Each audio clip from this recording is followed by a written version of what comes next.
السلام علیکم ورحمۃ اللہ وبرکاتہ۔ اسلام نے روزی روٹی کمانے کے لیے کچھ قانون بنائے ہیں۔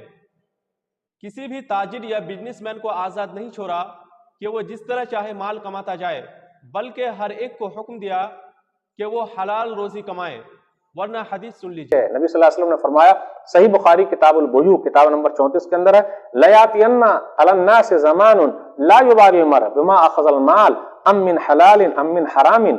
ایک زمانہ ایسا آنے والا ہے، لوگ پرواہ ہی نہیں کریں گے مال کہاں سے آ رہا ہے، حلال طریقے سے آ رہا ہے کہ حرام طریقے سے آ رہا ہے۔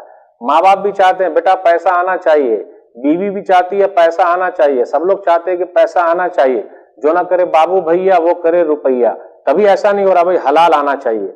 کاش کہ ماں ایسی ہو جائے، بیٹا حلال کمانا، حلال کھانا، حلال بھیجنا۔